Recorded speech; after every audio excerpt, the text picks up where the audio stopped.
The Sikh Federation exists to coalesce, to unite and to filter down into one single voice, the voice of the Sikh community.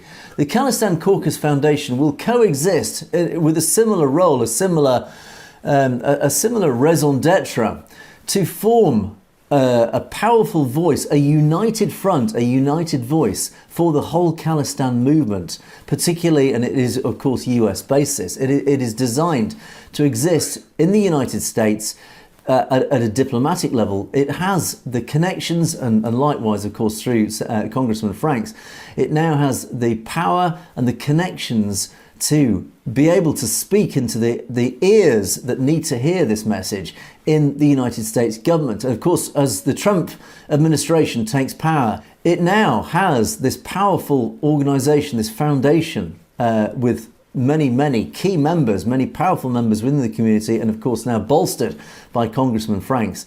This powerful committee, this powerful organisation now can speak into those ears of the US government because they sit amongst it now. They know the right people, they have the right connections, and they can send this very powerful message into the very heart of the United States government. They can talk at the same level and they can explain in very clear and unambiguous terms why Khalistan is so important, why it's important just for basic human rights and the establishment of a better regime in that region in the Indian subcontinent, but also, more importantly, for the West and for the democratic world, why Khalistan will stand as that most important beacon, that most important central part of democracy within the Indian subcontinent.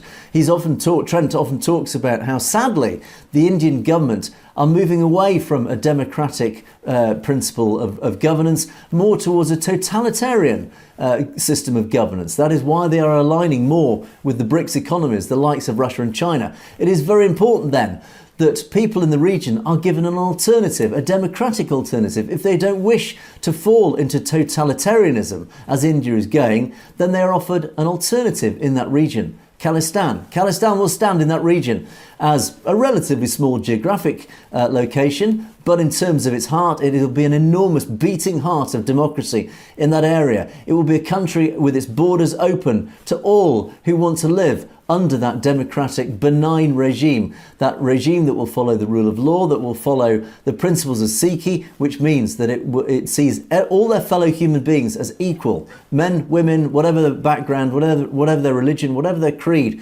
whatever their beliefs, all people, all human beings are seen and treated as equal under Sikhi, and that is how Khalistan will be governed.